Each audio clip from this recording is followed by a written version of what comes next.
Hi, this is Jeff from Back to Bikes, and this is the entrance to the compound that we share with the Indigenous Plant Nursery, the State Emergency Service, the local footy club, and the repair department for the local council. And I'm going to show you our old shed and how we moved to our new shed. And this is a thank you video to all those people on the think tank, on the wiki page, from other bicycle shops who gave us advice on how to best move and how to best set up our new bicycle shop. What you see now is one of the two sheds that we used to have, which have now become a part of the maintenance department. As you can see, they're just a couple of garages, and they're not even next to each other. The State Emergency Service had the one in the middle. As you can imagine, in that garage we could only fit about 4 work stands, but in fact with all our stuff only 2, and so that everybody was working outside in all weathers. Now this led to us losing volunteers both during the middle of summer, when it'd get up to 45, and the middle of winter, when it'd be down in the 5 degrees in this very, very exposed yard here. Fortunately, the mayor allowed us to swap our positions with the maintenance department after some lobbying, and we were able to access the shed that I'll show you now. So what you see in the background is a mural that was done by the local primary specialist needs school, and the secondary school is going to put one over our door and some of the other areas. This is as a thank you from those schools. The primary school, we actually repair up to 60 bikes and trikes that they use, and the secondary school, they have about 20. So we usually get about 3 in every Monday to repair. One of the biggest expenses that we had when we moved was these fold-out awnings, and the reason we had to install them was we're unable to legally put up a veranda in that particular location due to it being council property. One of the other big expenses was to extend the concrete over to that lean-to that we've rebuilt on the other side. I'll just walk in now and explain the order that we did some of these things, and some of the issues that were brought to our attention before we started by members of the think tank that were very helpful and may be helpful to you if you are thinking about moving.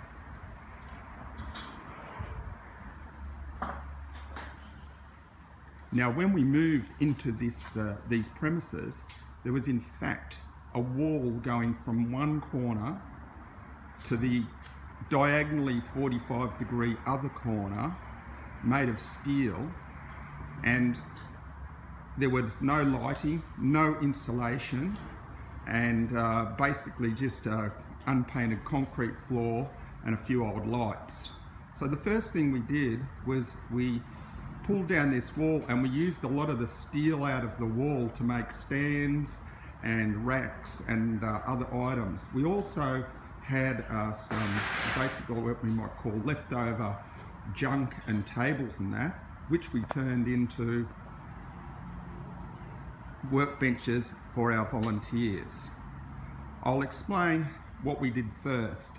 After pulling out the wall, which took around 12 volunteers a couple of days, we installed LED lighting and insulation on the roof, and had our electrician install power points around both the inside of the workshop and in some outside locations, which I'll show you. As we walk around to the left here, we built this rack. Now, what's located on this rack are bikes that are ready, that have been repaired and ready to go out, and the orange envelopes show bikes that have been worked on by particular volunteers as a project. We constructed the rack out of 50mm RHS, which we recovered from the wall. We used sliding fence upside down, which is normally used on pool fences. And then, if you look closely, we attached the runners to a hook with a long bolt, and that hook is actually a U-bolt which has been cut off at one end and had shrink wrap put on it. And because they can slide along, we can fit a lot more bikes into the racks and keep them off the floor.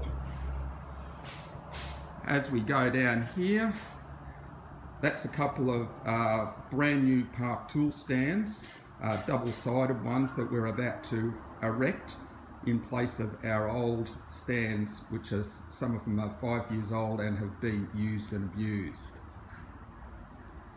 Moving around to this wall here, in the rack against the wall there is our portable stands, which we use when the inside of the workshop is full and we need extra space for people to work outside. Most of these bikes here are bikes that have been completed, and we have 8 workstations and 4 benches. Each bench has a double set of tools and then a double work stand next to it.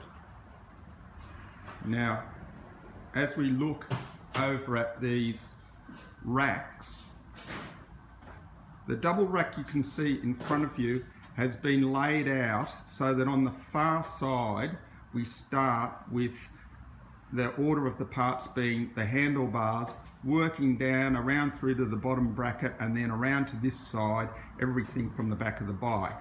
You'll notice that as we get up closer, each item is labelled on a tub. Those tubs are actually labelled on both ends so that people, even when they put them in back to front, they can't make a mistake, and they have a matching label on the rack. This is the only way that we've found that you can actually keep stuff in a community bike shop in some kind of order.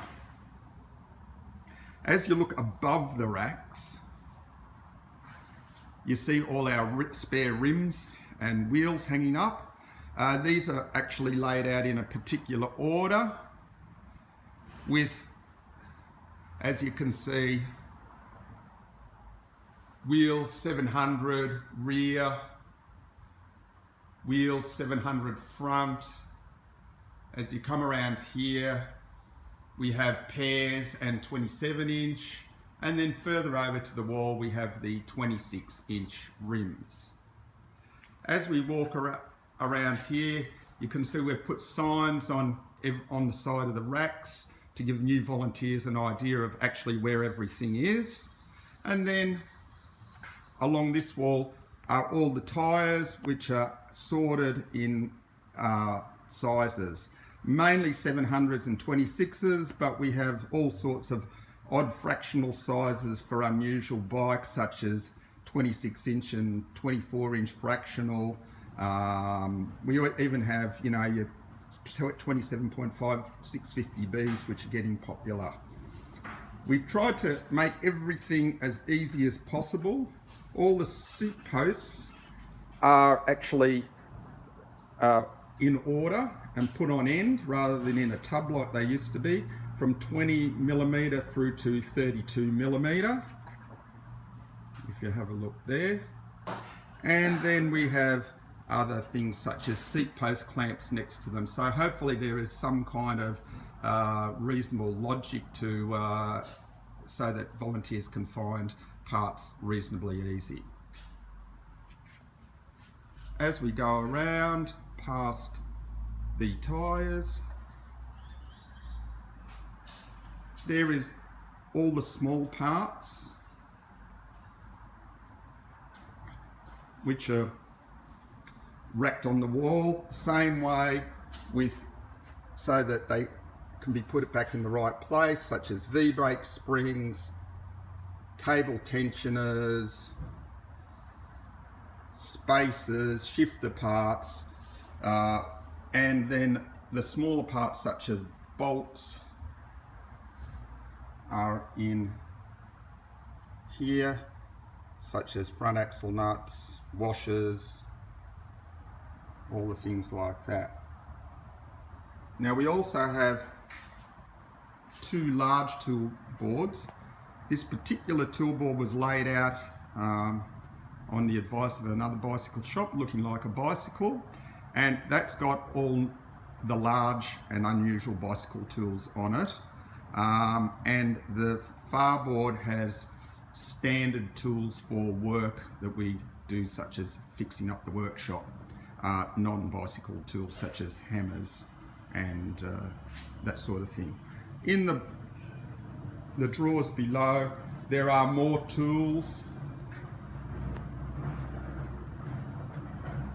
such as spare metric spanners, odd flat spanners, imperial spanners for some old bikes. I'll open up the drawer and they're all sitting there. These are spares, just in case things get lost or broken. We've been very lucky to have a lot of this sort of stuff donated over the years.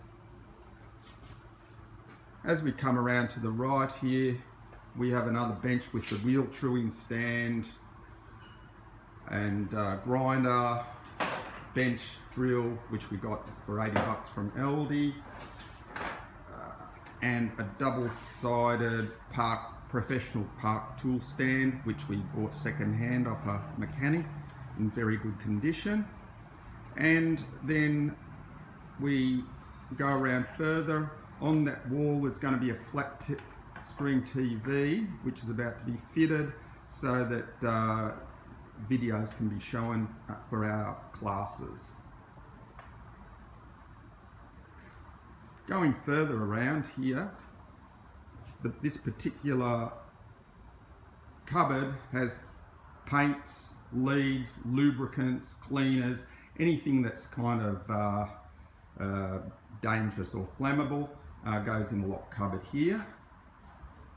Further along the wall here, these are tube dispensers. We copied these off ones in a bike shop, which we knew we couldn't afford, and made them ourselves out of scrap wood and some still had to buy the perspex. As you can see, each one has a particular size tube in it, and they're separated between Schrader valves and Presta valves. Below are more, and at the bottom, second-hand tubes that can be used when they're the right size. And then as we go around further, hooks for all the aprons that you use when you come into the shop, and this is a rack full of new items, mainly locks and lights, which people want to get when they actually buy a bike off us. Some of our bikes we donate and others we sell, and that raises money so that we have money. We also put in, got a park tool pump, and that's attached to a compressor which we've moved about 30 metres away to decrease the noise. And we'll go outside. This area wasn't concreted when we got it, it was all dirt, so that was a large expense to concrete the area. And then there was an old lean-to here, which basically we virtually completely replaced and used a laser light roof to get plenty of light in there. This is where this particular rack over here is full of bikes that we know are in good condition and are ready to be refurbished.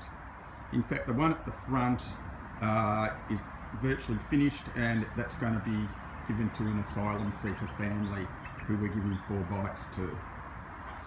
Here we have our hose for washing down bikes, and one of the best things that we ever got, and fortunately the company who's the agent gave us this item at a cheap price, is an eco washer, which uses an ecologically friendly sort of degreaser to degrease bikes and continuously recycles. For the sake of your volunteers' health, not using Kero is a big bonus, and it's also very good for the environment. I thoroughly recommend this to any community bike shop if you do have the funds to get one at some stage. Down the back of this shed is where we keep all our forks as well. Next, I'll go around the corner, but before I do, you'll see that we also have air to this position, so once you use the eco washer, you can dry off the parts. This is necessary because it's not petroleum based, and if you don't dry them properly, you can have the parts rust on you. As you come around the back, here is the metal skip. Our local scrap metal company comes and collects this on a regular basis, and this is where we put all of those supermarket bikes, those Huffies and things like that are not safe to sell to the public, and not something that we would wish to foist on any of our clients here, whether they're buying a bike or having one given to them. We keep spare tubes over there, old tubes and stuff, to be taken to the recycling station. And then finally, we have another shed which has various things such as screws and other things for building, which we don't use on a regular basis. Finally, we actually put in this old electrical box our compressor, and ran electricals down here and ran leads in because to keep the noise down, and it's fantastic to have it away from the public. In this portable area we have our kitchen and table. This is where we have lunches. We supply lunch to all our volunteers each day we operate, which is 10 to 4, Monday to Saturday. In addition, we operate a couple of evenings. We have a women's class on a Wednesday evening, and we also have general classes for people who wish to pay to learn how to repair a bike on Thursday evenings. However, most of our work is volunteers, and they learn on the job and of course pay nothing.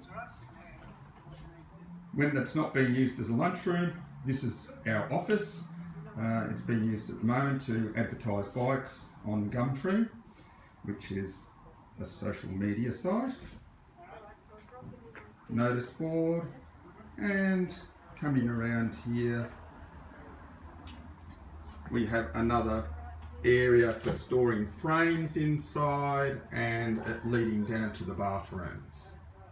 I hope this video has been helpful, and if you have any queries regarding back to bikes or laying out a bike workshop that we can help with, hopefully we can help others in the way that other bicycle workshops helped us. This is Jeff from Back to Bikes. Thanks very much for watching this video.